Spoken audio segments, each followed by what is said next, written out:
Hoy voy a estar hablando de espíritu de conquista, así que agárrese ahí a la silla donde está. Diga conmigo, un espíritu de conquista. Y quisiera ir rápidamente al capítulo 14 del libro de Números, verso 24, que dice lo siguiente.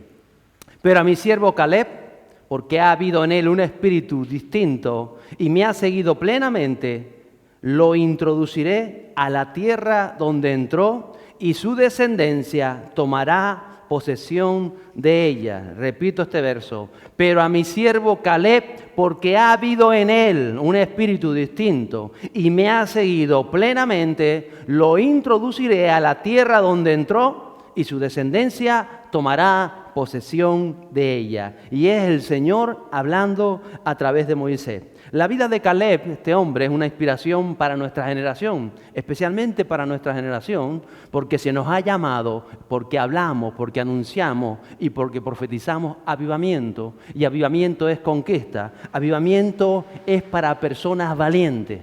Los cobardes nunca disfrutan de un despertar, de un avivar. El avivamiento es para personas valientes, es alcanzar, es ver cumplida cada promesa de Dios para nuestra vida. Y no solamente para nuestra vida, sino como la vida de Caleb, para nuestra descendencia, para nuestra familia, para aquello el que el Señor ha puesto a nuestro alrededor, nuestra casa, nuestro hogar, aún nuestra iglesia, son también parte de nuestra familia. La iglesia a la cual Dios nos ha sembrado y Dios nos ha establecido, la iglesia de Cristo. Dios mismo le describe como alguien con un espíritu distinto. Otras traducciones dicen un espíritu diferente. Dice un espíritu que no era común. Esa es la descripción que hace Dios del mismo Caleb. Y yo me pregunto, ¿diferente a quién? Pues diferente a otros creyentes de su tiempo. Porque cuando Dios está hablando y Moisés está hablando, no le está hablando a los incrédulos, no le está hablando a los inconversos, le está hablando al pueblo de Dios. Y dice que entre el pueblo de Dios observó Dios que había alguien como Caleb, como Josué, que tenían un espíritu diferente al resto del pueblo, al resto de creyentes. Por eso hoy quiero hacer una reflexión y mirar dentro de nosotros mismos a ver cómo de distintos o de diferentes somos como creyentes. Hoy a través de la vida de Caleb y de Josué, como le digo, quiero reflexionar en eso, en cómo estamos viviendo, cómo estamos caminando hacia las promesas que tengo que conquistar en el nombre del Señor Jesús y cómo vivo esos propósitos en Cristo en mi vida. De eso se trata. De eso quiero hoy que nos olvidemos de otras cosas y nos centremos en la palabra y que tomes para ti lo que Dios va a sembrar y ha establecido en tu corazón y en tu mente. El capítulo 13 de Números, estaremos en esos capítulos 13 y 14, dice el verso 1 a 3. Y el Señor habló a Moisés diciendo, tú mismo envía hombres a fin de que reconozcan la tierra de Canaán, que voy a dar a los hijos de Israel. Enviarás un hombre de cada una de las tribus de su padre, cada uno de ellos jefe entre ellos. Entonces Moisés los envió desde el desierto de Parán al mandato del Señor. Todos aquellos hombres eran jefes de los hijos de Israel. Mire, era un hecho que Dios iba a dar la tierra a su pueblo. Eso es un hecho, ¿o no? ¿Por qué? Porque Dios lo dijo. Dios se lo dijo a Abraham, a Isaac, a Jacob, Dios se lo había dicho, aún a Moisés, Dios lo dijo. Y como Dios lo dice, así es, lo que Dios dice se cumple. Lo único que ocurrió en esta ocasión es que Dios tuvo que saltarse una generación. ¿Por qué? Por la manera en que aquella generación de creyentes, porque estoy hablando de creyentes, vivió. Entonces el Señor prometió aquella tierra a los creyentes, pero se tuvo que saltar esa generación. ¿Y quién lo recibió? La siguiente generación. ¿Por qué? Porque la palabra de Dios se cumple y se ha de cumplir siempre. La cuestión es si se va a cumplir en tu vida o si habrá que saltarse una generación o saltar sobre encima de ti, porque de hecho la palabra se cumple. ¿Lo cree o no lo cree? Siempre se ha cumplido, al pie de la letra. Y Dios ya lo había prometido y Dios lo iba a hacer. Por eso la pregunta es hoy, ¿cómo vivimos cada promesa de Dios? ¿Cómo vivimos esa verdad que hablamos de avivamiento, de despertar, de unción, de la presencia del Espíritu Santo? ¿Cómo la estamos viviendo? Y lo primero que veo en este texto es que ellos no mandaron. Moisés nos dijo, venga, 12 voluntarios. ¿Quién quiere ser voluntario? ¿Algún voluntario por aquí? ¿No hay voluntario en esta iglesia? Cuando en el ejército me decían a mí, cuando el sargento dice voluntario, todo el mundo levanta la mano. ¿O no? Vaya usted al ejército español para que vea. Por lo menos hace 20 años o 30, ahí ni me acuerdo ya. Me acuerdo porque decía voluntario, todo el mundo así cuando éramos reclutas. Y no, ¡tin, tin! Cuando el sargento dice voluntario, aquí mi sargento. ¿Cuántos voluntarios hay aquí? ¡Ay, santo! Aprenden rápido ustedes. No hay que darle cogotazo ni nada. Como nosotros en el cuartel. Aprendemos rápido. Entonces, no mandaron a 12 voluntarios o a 12 personas al azar. Moisés mandó a 12 líderes que cada uno representaba cada una de las tribus. La pregunta también que te hago hoy es, ¿cómo vives tú tu liderazgo? El hecho de ser luz, el hecho de ser sal de la tierra. ¿Cómo vives tú tu liderazgo como hijo de Dios en tu lugar de trabajo? ¿Cómo eres tú que quizás seas primicia de tu hogar, de tu familia, de lo que Dios está haciendo y tú eres el primero, eres la primicia de lo que Dios ha empezado a hacer en tu casa?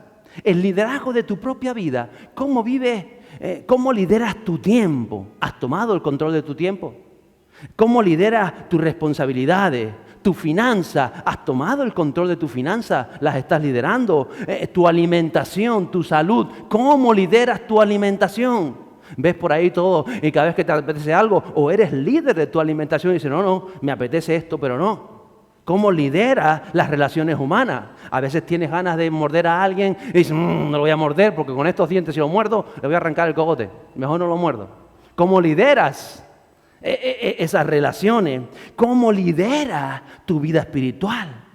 ¿Qué clase de liderazgo ejerces sobre ti mismo y a tu alrededor? Porque somos llamados para hacer luz. Tu liderazgo como madre o como abuela, como esposo, como padre, como hombre o como mujer de Dios. ¿O cómo lideras tú en tu juventud a los jóvenes que están a tu alrededor? Allí donde vives, donde te mueves. Porque donde tú te estás moviendo, eres representante, dice la palabra de Dios, del reino de los cielos. Tú representas la iglesia de Cristo. Tú representas a la esposa. Tú representas a tu amo y Señor. La Biblia lo dice con estas palabras. Somos embajadores de los cielos. Pero a veces no entendemos esta verdad. O no somos conscientes de esta verdad. Tú eres embajador de los cielos en la tierra. Por eso Dios te ha llamado y por eso Dios está trabajando en ti. Tienes que entenderlo una vez. Tú no te representas a ti mismo. Tú no representas tus pensamientos, tus emociones, tus deseos o tu voluntad. Tú como hijo de Dios has sido llamado a avivamiento, a despertar. Y tú representas el reino de los cielos allí donde te mueves. Ese es tu liderazgo. Tú no puedes decir, no, yo no lidero nada. A ver si me ponen a liderar a los niños. No. No te van a poner a liderar a los niños. Primero porque el líder de niños ya está adentro, con los niños. Pero tú tienes que liderar tu vida primeramente. Sin que nadie te ponga, te voy a hacer líder de tu vida. No, tú eres líder de tu vida. Tú tienes que liderar tu vida. Tú tienes que liderar tu matrimonio. Tú tienes que liderar tu familia. Tú tienes que liderar tu lugar de trabajo. Tienes que entenderlo. ¿Por qué? Porque eres embajador. ¿Y qué más líder que un embajador? ¿Saben quién está por encima del embajador, verdad? Solamente está el gobierno, el presidente. El embajador es como el presidente, le representa al presidente de una nación en una nación extranjera. Entonces tú eres embajador. Somos embajadores de Cristo. Casi nadie de Cristo, no del presidente Sánchez ni del rey de España. Somos embajadores de Cristo. ¿Lo cree o no lo cree? Ah, qué bueno, gloria a Dios. Embajadores de Cristo. Gracias, Jesús. Que hemos sido enviados por el Señor a reconocer la tierra, a dar informes a los cielos, a hacer punta de flecha en este lugar. Hemos nacido aquí para reflexionar, para anunciar, para vivir lo que el Señor Jesús le ha prometido a su iglesia. Y no sé si has nacido aquí o has venido algunos del otro lado del Atlántico, del último de la tierra. Pero Dios te ha traído aquí y te ha traído como embajador, como embajadora de los cielos. Y si eso no se te mete aquí dentro, de verdad, y eres consciente de esta verdad espiritual, vas a seguir pensando, y no vas a conquistar nada en tu vida. O vas a conquistar lo que conquista el común de los mortales.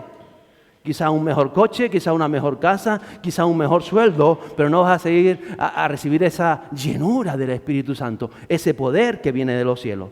Los versos 17 a 20 de este capítulo 13 de Números, dice, cuando Moisés los envió a reconocer la tierra de Canaán, les dijo, subid allá al Negev, después subid a la región montañosa ves cómo es la tierra, y si la gente que habita en ella es fuerte o débil, si son pocos o muchos, y cómo es la tierra en que viven, si es buena o mala, y cómo son las ciudades en que habitan, si son como campamentos abiertos o con fortificaciones, y cómo es el terreno, si es fértil o estéril, hay ahí árboles o no. Procurad obtener algo del fruto de la tierra. Aquel tiempo, dice la palabra, que era el tiempo de las primeras uvas maduras. Entonces, ¿cómo es la tierra donde vives? ¿Cómo es la tierra donde vivimos? Estamos aquí por algo. ¿Cómo es y cómo trabaja aún en esta tierra el enemigo? ¿En qué se ha empoderado? ¿En qué se ha hecho fuerte el enemigo? En tu lugar de trabajo, ¿cómo trabaja el enemigo? Tienes que saber. Señor, yo veo que tú estás trabajando a través de aquella persona tiene sus problemas, aquella persona esto, y tú trabajas. ¿Cómo trabaja aún en tus propios pensamientos el enemigo en tu lugar de trabajo?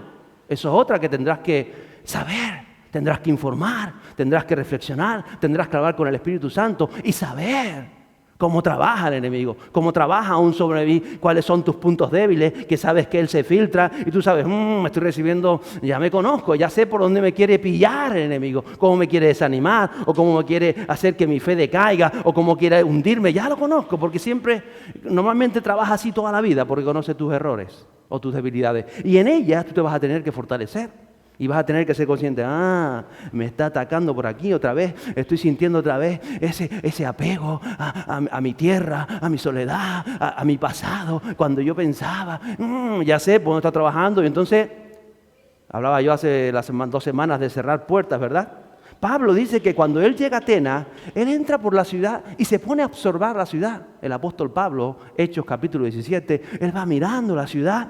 Y dice que aprovecha la condición espiritual de la ciudad y él dice que ve que son muy religiosos, que habían templos por todos lados y que estaba el templo del Dios no conocido y él aprovecha para a través de esa influencia que había sobre esta ciudad a las personas hablarle del Dios verdadero, del Dios vivo, del Dios eterno. ¿Por qué? Porque primero reflexiona y entiende cómo se maneja aún las personas y el enemigo. El mismo Jesús, en el capítulo 5 de Juan, verso 35, le dice a los discípulos, ¿a quién se lo dice?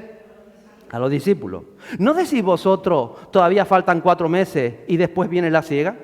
He aquí yo os digo, dijo Jesús, alzad vuestros ojos y ved los campos, que ya están blancos para la siega. Y se lo está diciendo Jesús a los discípulos. ¿Por qué? Este contexto, el capítulo 4 de Juan, está metido dentro de cuando están en Samaria, junto al pozo de la mujer samaritana, y llegaban los discípulos con la comida, con el almuerzo, venían del supermercado, y estaban pensando en qué hacer, qué esto, y qué hacía Jesús hablando con aquella mujer. Ellos estaban pensando en otras cosas. Y Jesús los para y dice, vamos a ver. Ustedes que entienden las cosas, que saben que dentro de 4 meses viene el verano y es la siega, no están viendo que ya está preparado la siega, que la mies está preparada. No se dan cuenta, no pueden mirar más allá, no pueden alzar los ojos. Ellos no entendían nada. A veces está como nosotros, ¿qué está hablando el pastor? ¿Qué está diciendo? Eso lo dice por mí, lo dice por el lado, eso lo dice por la suegra, seguro. ¿Qué será? No estaban viendo lo que Jesús les proyectaba. Jesús está metido en su papel, en su misión, en su voluntad, está enseñándolos a ellos y ellos están con sus cosas. A veces tenemos que entender qué trata de hacer Dios allí donde nos estamos moviendo. De verdad, pararte a pensar, Señor, ¿de qué se trata esto? ¿Cómo puede ser que todos los meses me pegue con la misma piedra? ¿De qué se trata esto? Tendrás que pararte a ver por qué es la misma piedra. ¿Qué quiere hacer Dios? Moisés da instrucciones precisas. Él le dice, reconozcan la tierra y traigan algo del fruto. ¡Qué sorpresa! Traigan algo del fruto. Es decir, aun cuando no has conquistado, algo del fruto va a ser revelado a través de tu vida. No habían conquistado nada, pero ellos trajeron, dice que un pedazo de racimo de uva que tenían que cargar entre varios. Enorme aquello.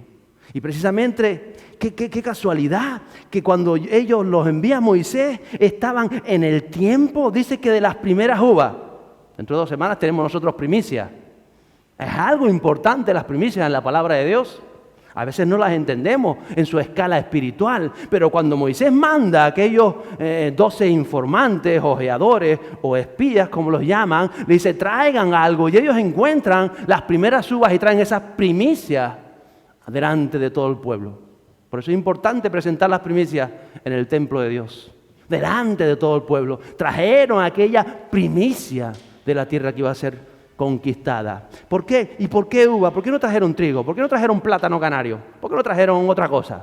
¿Por qué no trajeron granada? Trajeron uva, porque usted sabe todo el simbolismo de las uvas. De alguna vez he hablado del vino que representa el pacto en la sangre de Cristo. El pacto, el compromiso que tenemos que tener con la tierra a la que vamos a conquistar, el compromiso que es presentado delante de Dios. Pero bueno, eso será para otra predicación. De eso se trata, pacto, alegría, compromiso. Sigue diciendo el verso 25-27.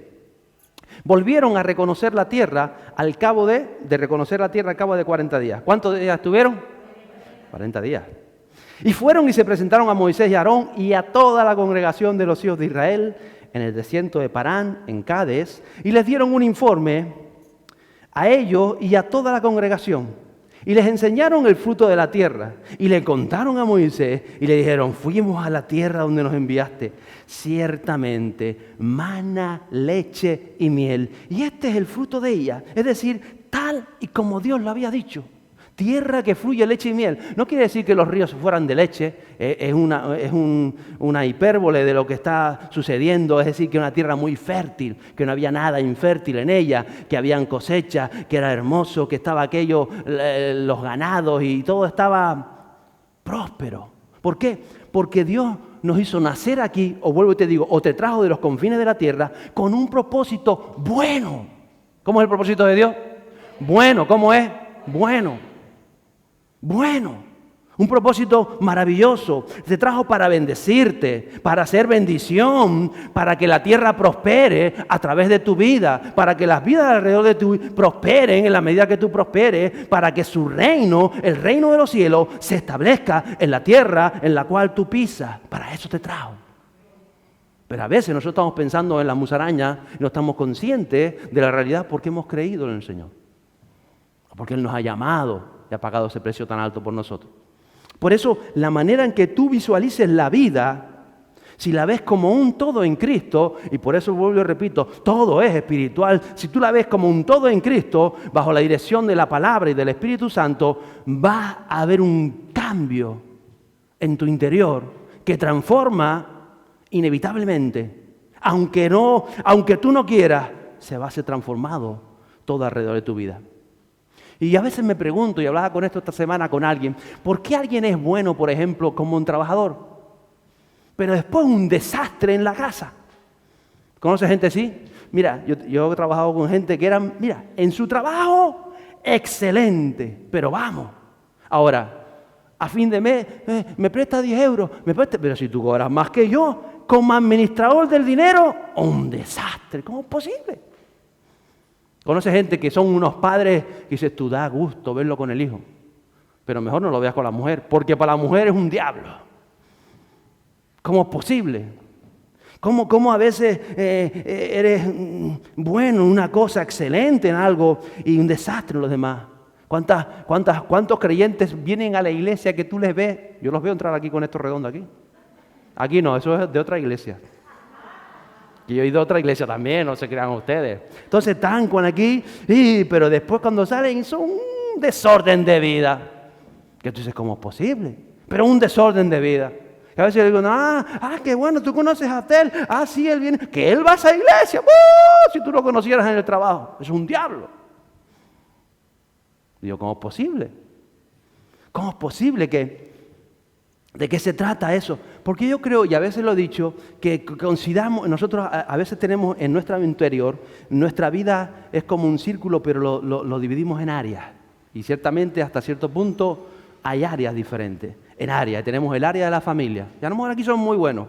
Y en el área de los amigos aquí somos malillos. Y en el área del trabajo, bueno, trabajar no me gusta tanto. Y en el área de los estudios o del ocio, entonces marcamos diferentes áreas. Y después tenemos un área que es el área espiritual. Que a veces decimos, bueno, a veces estoy mejor y el área es más grande, y a veces estoy peor y el área es más pequeña. Pero yo recuerdo cuando Enrique Escobar nos enseñó esto, que me quedó bien claro.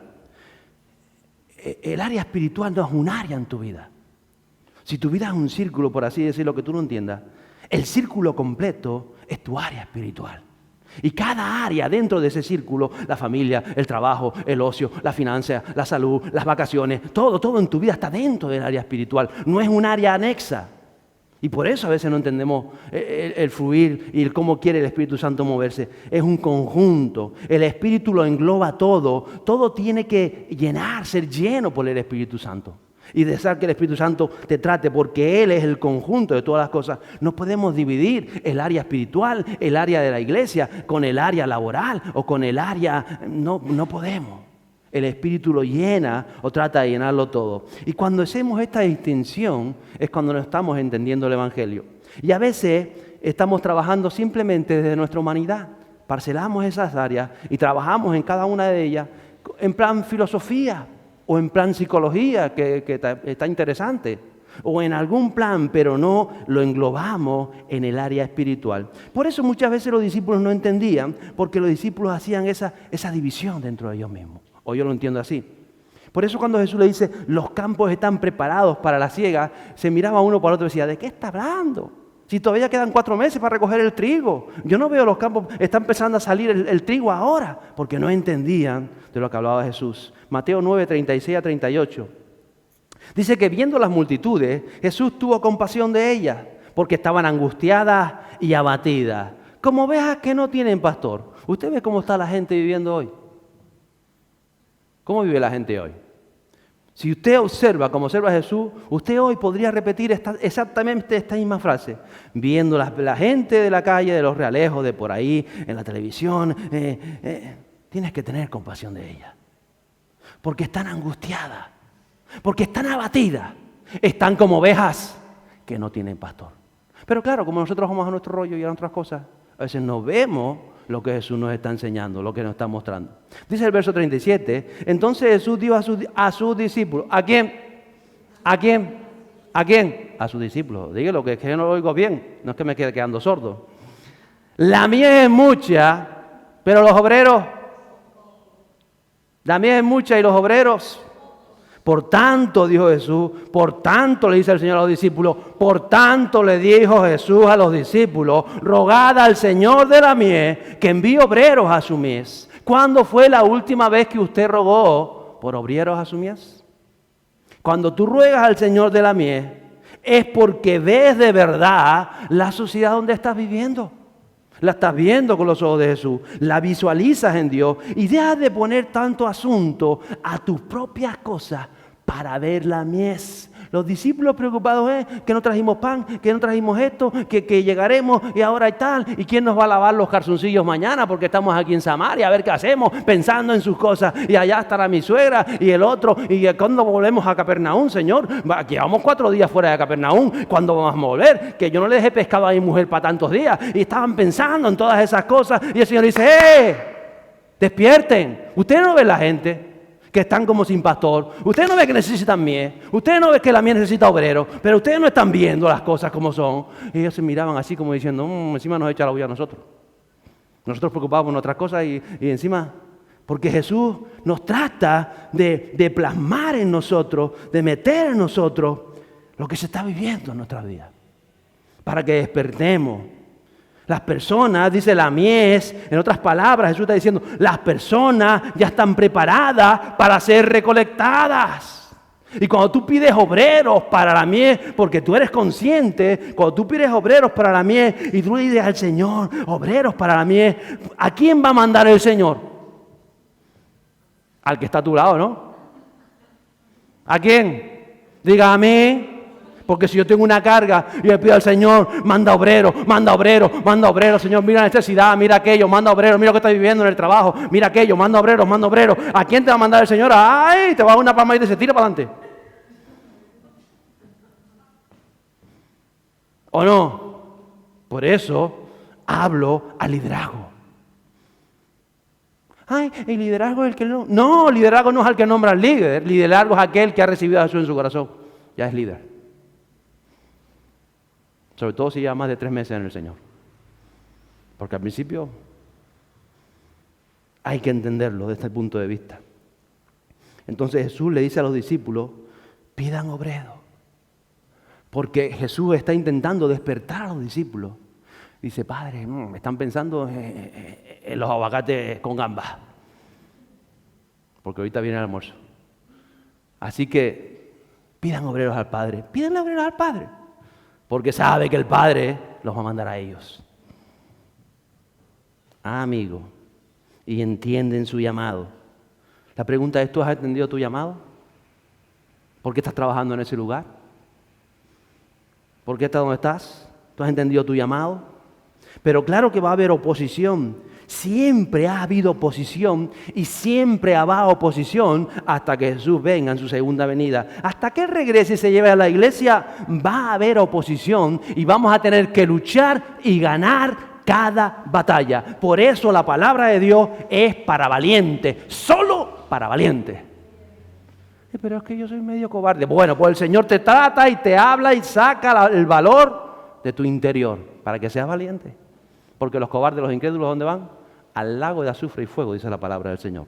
Capítulo 13 de Números, versos 28-29, dice, solo que es fuerte el pueblo que habita en la tierra y las ciudades fortificadas y muy grandes.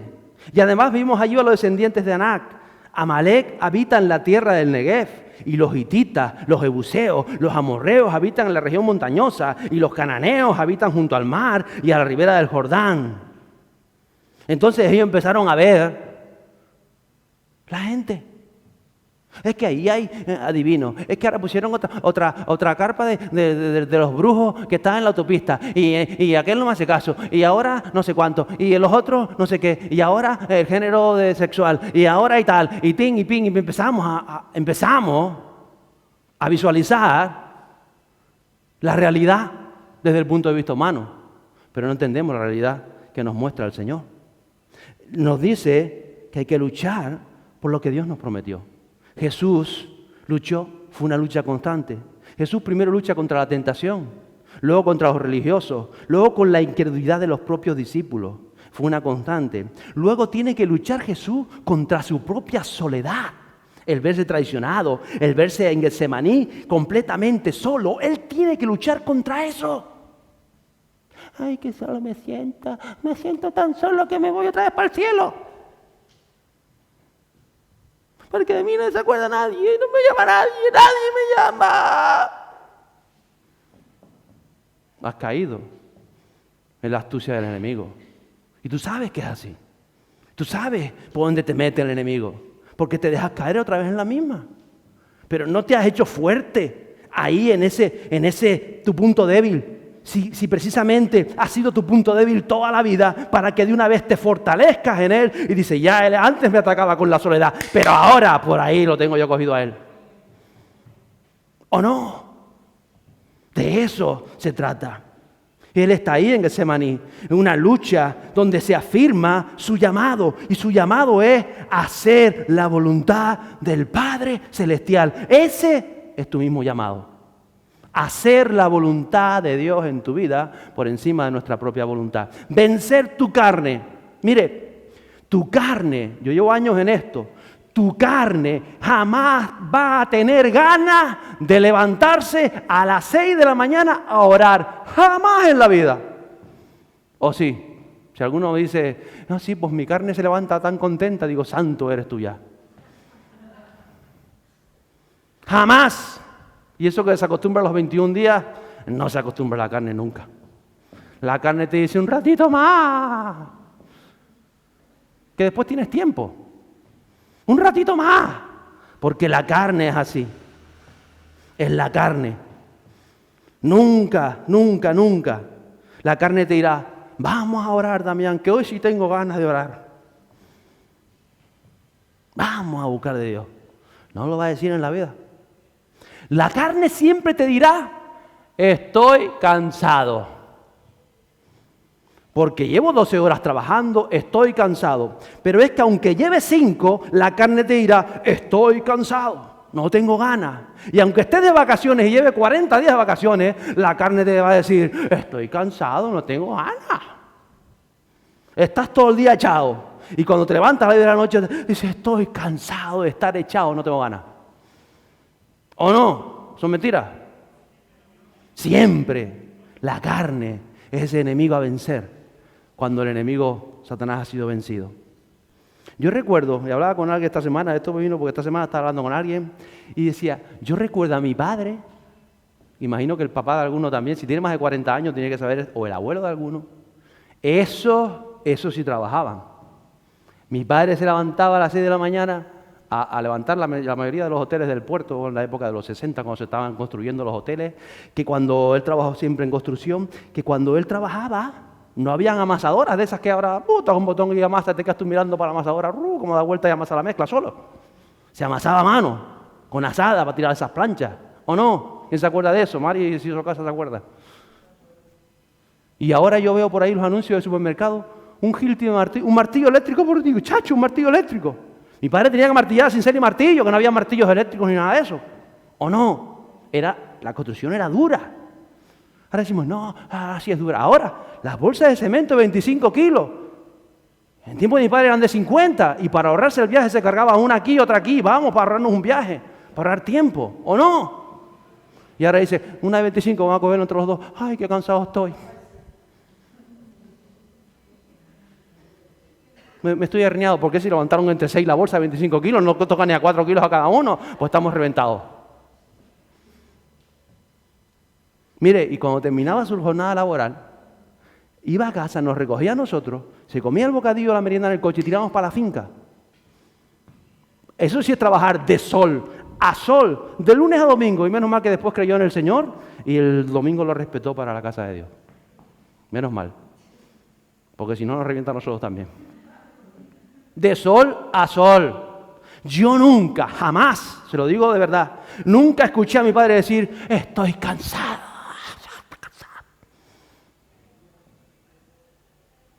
Entonces, ¿qué somos nosotros? Es que la vida antes era diferente, ahora sí. Ahora cuesta tanto un niño, pero si parieron 5, 7, 9, 10, 12, mi vecino parió 13. Y nunca dijo, ay, necesito unas vacaciones en un crucero, porque no hay quien aguante estos 13 chiquillos. ¿O no? Pues no había crucero, alguno quedaba. Ustedes están entendiendo lo que quiero llevar, ¿verdad? Que estamos en una sociedad que nos han metido en la cabeza cosas que no son. Yo creo que mi padre se cansó muchas veces, claro que sí. Pero él no dijo estoy cansado, porque sabía que había que seguir para adelante. Yo nunca vi a mi padre tumbarse ahí en el sillón 2 horas. Alguna vez se sentaba con nosotros a ver el 1, 2, 3. Y se iba a acostar porque si no, mañana me levanto temprano, no voy a estar hasta las 10 viendo la tele porque si no, no me levanto. Y nosotros nos quedamos ahí hasta las 12 y después nos levantamos al día siguiente todos cansados. Pues vete a acostar temprano, gandul. ¿O no? Entonces, hay hábitos que nos estamos haciendo que impiden que el avivamiento pueda fluir en tu vida. Porque ese hábito te va a llevar a que te acuestes tarde trasnochado, a que te levantes cansado, a que sigas cansado, a que estés cansado. Y después cuando el cuerpo te dice, el cuerpo no va a poder buscar de Dios, porque lo ha viciado. Por eso tenemos que reflexionar en nuestros hábitos. Todos los hábitos que impidan que la presencia de Dios se derrame en tu vida, vas a tener que comenzar a cortarlos. Mira lo que le estoy diciendo, y usted tendrá que saber cuáles son sus hábitos. Yo imagino la vida de Jesús, la vida de Pablo, como he dicho alguna vez, Silas, Dorcas, jornadas interminables de trabajo. Y tenían familia, pero ellos encontraban la fuerza para buscar de Dios. ¿Dónde encontraban la fuerza? Pues yo lo veo en Isaías 40, versos 38 a 31, 28 a 31, que dicen, ¿acaso no lo sabes? ¿Es que no lo has oído?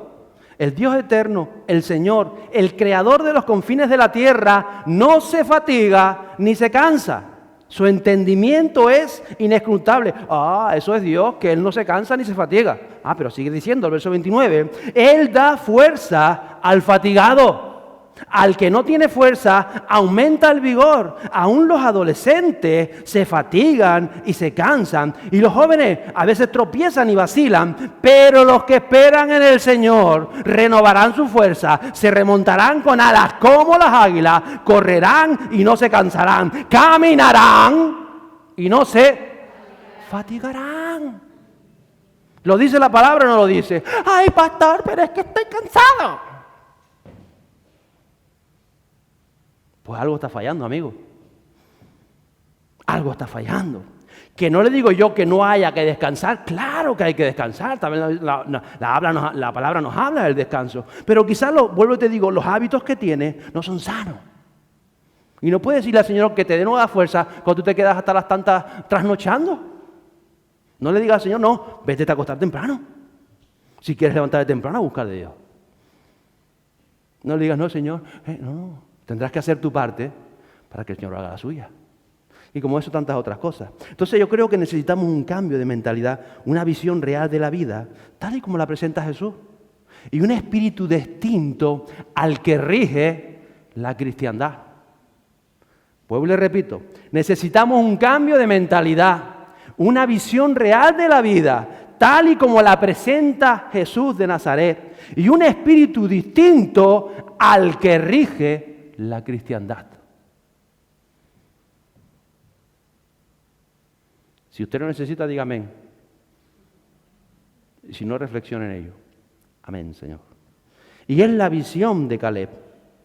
Hay una oposición, claro, siempre la va a haber. La pregunta es, ¿cómo luchamos contra ella? Y hay quien lo ve negativo, hay quien dice, no, es que yo no puedo, es que yo no tengo tiempo, es que no, es que todos son pegas, es que yo no sé, es que yo no sirvo, es que yo no puedo, es que tú no sabes. Si tuvieras el trabajo que tengo yo, si tuvieras los hijos que tengo yo, si tuvieras a la mujer que tengo yo, si tuvieras ¿qué?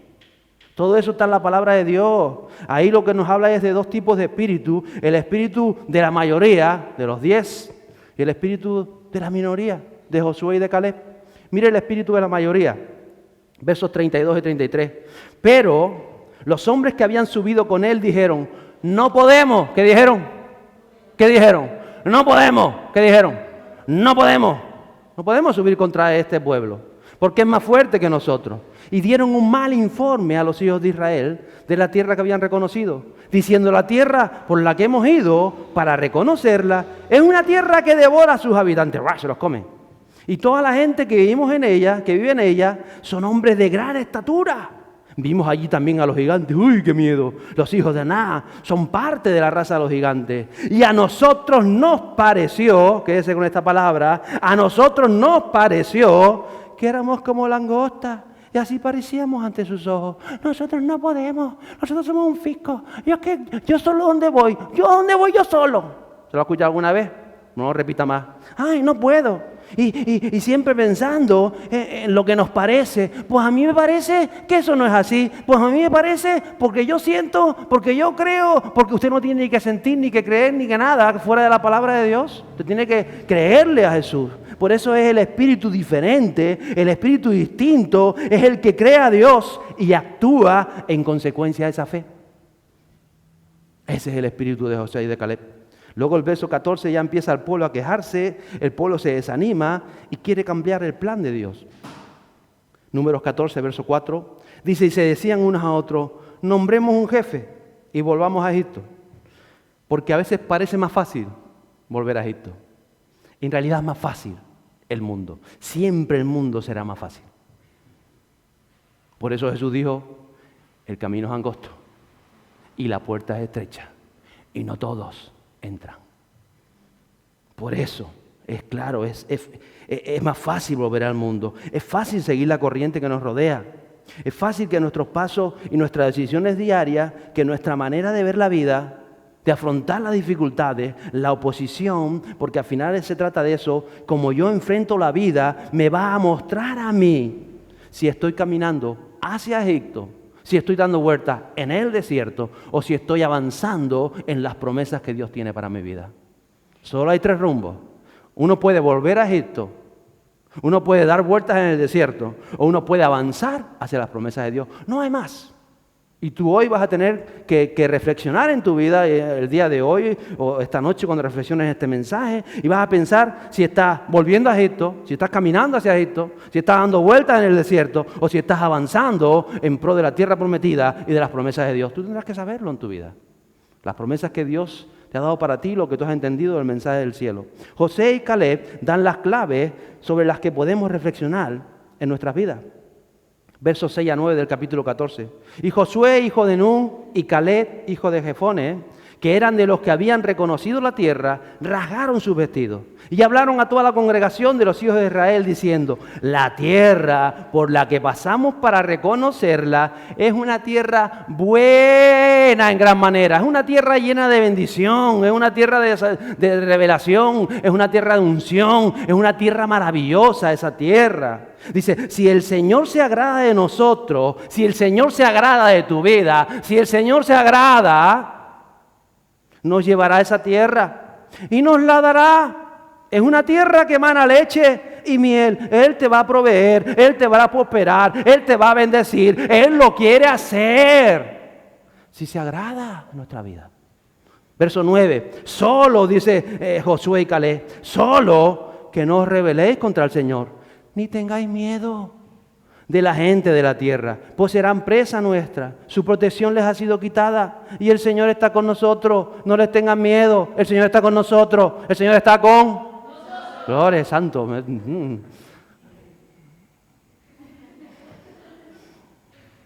Tienes que tener claro primero las promesas de Dios. El propósito y el diseño de Dios para tu vida es bueno, siempre es bueno. Mira, cuando tú tienes esto claro, a mí yo he tenido muchos errores en mi vida y algunos sigue puliendo el Espíritu Santo. Pero yo siempre he tenido claro esto. Esto lo he tenido tan claro que gracias a Dios he llegado hasta aquí por esta mentalidad. Las promesas de Dios, el diseño de Dios para mí es mejor que mi propio diseño. El deseo de Dios para mí es mejor que mi propio deseo. Los sentimientos de Dios para mí son mejores que mis propios sentimientos. Mejor que cualquiera de mis planes. Entonces, cuando tú tienes eso claro dentro, jamás querrás hacer algo, tomar una decisión que te aleje de su palabra, que te aleje de su propósito, que sea paralelo o opuesto a lo que Él te dice. Porque tú sabes que si lo haces, eso te va a impedir alcanzar las promesas de Dios.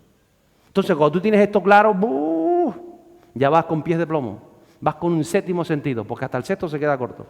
En segundo lugar, cuando tú entiendes su gracia, cantábamos esa canción hoy, no sé cuánto costó el precio pagado por Él, pero cuando tú piensas en esto, Jesús sabiendo que tú le ibas a fallar, que le íbamos a traicionar, que a veces metemos la pata, que aún sabiendo eso hemos pecado y caemos, a pesar de todo eso, Él cogió y tomó el rumbo del Calvario. Olvídese de todo el mundo, por ti, por mí. Cuando yo entiendo esto, si tú estuviste dispuesto a todo, dejaste tu gloria, te dejaste machacar, te escupieron, te traicionaron, fuiste hasta allí y lo hiciste por mí, por mí. ¿Cómo no voy a enamorarme de ti? Si nadie ha hecho eso por mí, nadie hará algo semejante en mi vida por mí como lo que hizo Jesús. Es su gracia. Cuando tú entiendes esto, tú vas a afrontar cada batalla de tu vida, vas a atravesar cada dificultad y tú sabes que eso te va a llevar a conquistar la tierra y la generación donde Dios te puso. Y en tercer lugar, sabes que Dios está contigo siempre.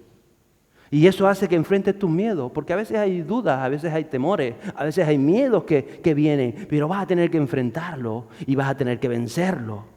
Y vamos a tener que luchar contra nuestra propia incredulidad delante de Dios para no terminar como este pueblo.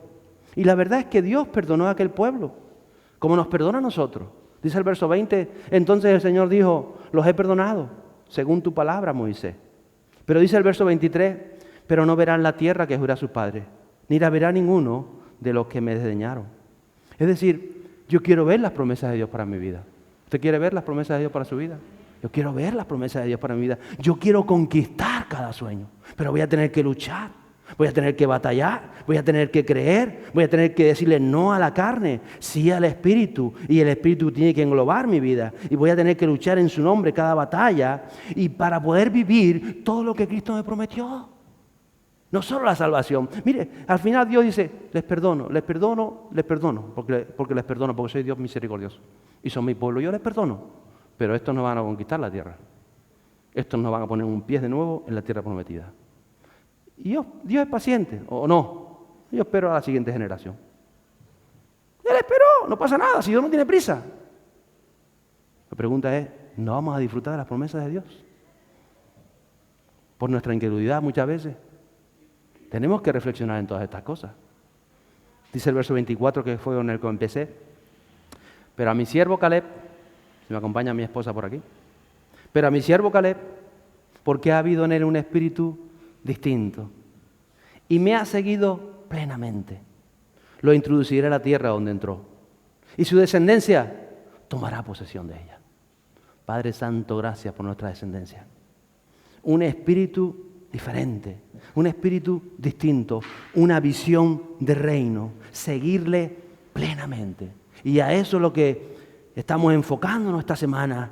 Fuego de avivamiento, cambio de visión, cambio de completamente interior, dejarnos fluir por el Espíritu Santo, no en áreas de tu vida. Es un completo, es un todo. Todo rendido al Espíritu Santo. El Espíritu Santo englobándolo todo. Fidelidad a Él. Fidelidad a Él. Porque es Él el que nos mete en el avivamiento. Es Él el que nos mete en la tierra. Es Él el que hace todas las cosas. Es Él. Es Él cuando cuenta con hombres valientes, con mujeres de fe, con mujeres dispuestas a rendirlo todo y a seguir adelante.